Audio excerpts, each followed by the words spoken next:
এমন একটা ভোরের কথা ভাবুন তো, যখন একটা মাত্র সামরিক অভিযানে মধ্যপ্রাচ্যের পুরো রাজনৈতিক মানচিত্রটাই চিরদিনের জন্য বদলে গেল। আজকের এই পর্বে আমরা ঠিক এমনই এক দুঃসাহসিক ডেক্যাপিটেশন স্ট্রাইকের একটা কাল্পনিক কিন্তু খুবই সম্ভাব্য চিত্র তুলে ধরব। সময়টা ছিল ভোর হওয়ার ঠিক আগে। ইরানের সর্বোচ্চ নেতা তেহরানের একটা অসম্ভব সুরক্ষিত কম্পাউন্ডে খুব গোপন একটা বৈঠকে বসেছেন। চারদিকে কড়া নিরাপত্তা, কিন্তু তারা ঘুণাক্ষরেও টের পায়নি হাজার হাজার মাইল দূর থেকে ঠিক কী ভয়ঙ্কর বিপদ তাদের দিকে ধেয়ে আসছিল। এই ধরনের আক্রমণকে মিলিটারি টার্মে বলা হয় ডেক্যাপিটেশন স্ট্রাইক। এর মানেটা খুব সোজা, সাপের মাথা কেটে ফেলা। উদ্দেশ্য একটাই, নেতৃত্বকে এমনভাবে শেষ করে দেওয়া যাতে পুরো সংগঠন বা দেশটাই পঙ্গু হয়ে যায়। চলুন এবার সরাসরি ফেরা যাক সেই ভয়াল ভোরের ঘটনায়, আর দেখি ঠিক কি ঘটেছিল সেদিন। কোনোরকম পূর্ব সতর্কতা ছাড়াই মার্কিন ইসরায়েলি যৌথ মিসাইল ভোরের নিস্তব্ধতা ভেঙে সজোরে আছড়ে পড়ল, আর মুহূর্তের মধ্যে ইরানের ক্ষমতার সেই কেন্দ্রবিন্দুটা একটা বিশাল ধুলো আর ধ্বংসস্তূপের গর্তে পরিণত হল।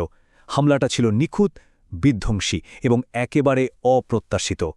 কিন্তু এই ভয়ঙ্কর ঘটনাটা তো আর হুট করে একদিনে ঘটেনি। এর পেছনে ছিল কয়েক দশক ধরে জমতে থাকা বারুদ। চলুন একটু পেছনে ফিরে দেখি কিভাবে এই বিস্ফোরণের মঞ্চটা তৈরি হয়েছিল। দেখুন, কয়েক দশক ধরেই আমেরিকার সাথে ইরানের শত্রুতা আর ইসরায়েলের সাথে একটা ছায়াযুদ্ধ চলছিল। কিন্তু পরিস্থিতি একেবারে চরমে ওঠে ২০২৫ সালের জুনে। ১২ দিনের যুদ্ধ নামে পরিচিত সেই সংঘাতে ইরানের পারমাণবিক স্থাপনায় হামলা চালানো হয়। তখন খামেনিকে হত্যার একটা প্ল্যানও হয়েছিল, কিন্তু তৎকালীন মার্কিন প্রেসিডেন্ট সেটাতে ভেটো দেন। কিন্তু খেলাটা পুরোপুরি ঘুরে যায় ঠিক পরের বছর, মানে ২০২৬ সালের ফেব্রুয়ারিতে। এবার সিদ্ধান্ত হয় শুধু পারমাণবিক স্থাপনা নয়, একেবারে ইরানের পুরো নেতৃত্বকেই নির্মূল করে ফেলতে হবে। আর স্ট্র্যাটেজির এই বদলটাই কিন্তু সবচেয়ে গুরুত্বপূর্ণ ব্যাপার। লক্ষ্যটা এখন আর শুধু নিউক্লিয়ার প্রোগ্রামকে থামিয়ে দেওয়া নয়, বরং ইরানের শাসন কাঠামোটাকেই পুরোপুরি ভেঙে দেওয়া। এটা ছিল একটা ভয়ঙ্কর সিদ্ধান্ত। হামলার পর যা হল তা এক কথায় অবিশ্বাস্য। ইরান এবং বাকি বিশ্বের প্রতিক্রিয়া ছিল একেবারে দুই মেরুর। একদিকে যখন শোক, তখন অন্যদিকে চলছে উল্লাস। এই একটা হামলায় ইরানের ক্ষমতার কাঠামো বলতে গেলে প্রায় ধসেই পড়েছিল। শুধু সর্বোচ্চ নেতাই নন, নিহতদের তালিকায় ছিলেন প্রাক্তন জাতীয় নিরাপত্তা সচিব আলী শামখানি, আইআরজিসির গ্রাউন্ড ফোর্সের কমান্ডার মোহাম্মদ পাকপুর, এমনকি খামেনির পরিবারের ৪ জন সদস্য। এই ভয়ঙ্কর হামলায় প্রাথমিক রিপোর্ট অনুযায়ী ঘটনাস্থলেই ২০১ জন নিহত হন, আর এদের মধ্যে ইরানের শীর্ষ নেতৃত্বের অনেকেই ছিলেন। আর আহতের সংখ্যা ৭০০রও বেশি।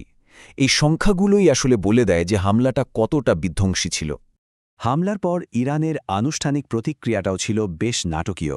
প্রথমে তো পররাষ্ট্র মন্ত্রণালয় দাবি করল যে খামেনি জীবিত এবং সুস্থ আছেন, কিন্তু সত্য তো আর চাপা থাকে না।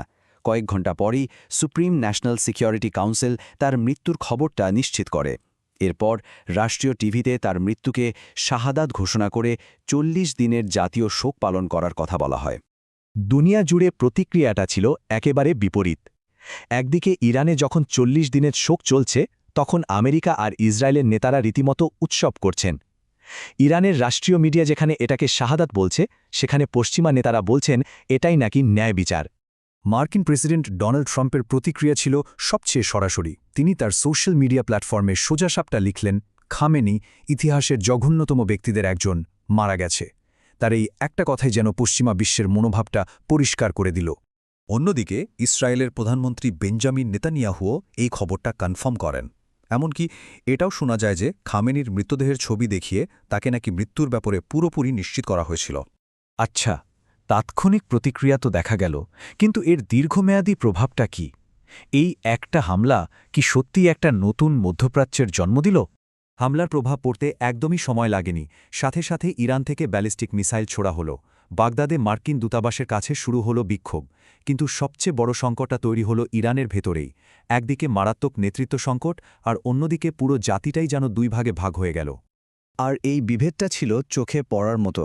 যখন একদল ইরানি তাদের নেতার জন্য শোক পালন করছে, তখন তেহরান আর ইস্পাহানের রাস্তায় বহু মানুষকে রীতিমতো উৎসব করতে দেখা গেল। এটা আসলে ইরানের ভেতরে জমে থাকা চাপা ক্ষোভেরই একটা প্রতিফলন। আর এই পরিস্থিতিটাই জন্ম দেয় সবচেয়ে বড় সংকটের, ক্ষমতার শূন্যতা। কারণ ১৯৮৯ সালের পর থেকে খামেনির কোনো আনুষ্ঠানিক উত্তরসূরি ঠিক করা ছিল না। তাই এখন সবাই ভাবছে ক্ষমতাটা কার হাতে যাবে, ধারণা করা হচ্ছে যে IRGCর কট্টরপন্থী অংশই হয়তো এখন ক্ষমতার দখল নেবে, আর সেটা হলে এই অঞ্চল আরও অস্থিতিশীল হয়ে উঠতে পারে। সবশেষে প্রশ্নটা এখানেই এসে দাঁড়ায়, এই হামলাটা কি একটা বহুদিনের পুরনো সংঘাতের শেষ, নাকি এটা আসলে এক নতুন, আরও ভয়ঙ্কর ধ্বংসলীলার শুরু? এর উত্তর হয়তো একমাত্র সময়ই দিতে পারবে।